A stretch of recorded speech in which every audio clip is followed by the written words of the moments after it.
আমরা চলে এসেছি এনজিপি, এবার আমরা যাচ্ছি ছোটা মাঙ্গু। তাহলে এখানে দিয়ে দাও তাড়াতাড়ি। মনে কিছু বল। ঠান্ডা কেমন লাগছে?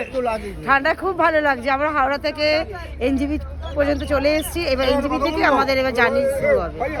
এক্সাইটেড। আমাদের গাড়ি ছেড়ে দিয়েছে, এখন কোথায় যাচ্ছি আমরা? ছোটা মাঙ্গুয়া। এই যে সবাই বসে পড়েছি, আর একটা গাড়ি পেছনে আছে না রে? ছোটা মাঙ্গুয়া পিছনে পেছনে আছে আর একটা গাড়ি। আমরা এখন একটা খাওয়ার জায়গায় ঢুকেছি, খাওয়ার এখনো আসেনি, অর্ডার দেওয়া হয়েছে, আসছে, সবাই বসে আছে।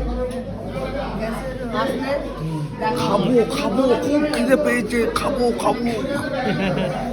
আসলে দেখা হবে। আমাদের খাবার চলে এসেছে। আমি নিয়েছি মোমো, চিকেন মোমো, ও নিয়েছে চাউমিন, এগ চাউমিন, এ নিয়েছে লাচ্চা পরোটা। তিনজনের 3 রকম আইটেম। গরম গরম খাওয়া চালু করি। তোমরা খাও, তাড়াতাড়ি খাও। এই দেখ, এই সস লাগালাম, এই নিলাম। তাড়াতাড়ি খেয়ে দে, এখান থেকে আমাদের বেরোতে হবে। হুম।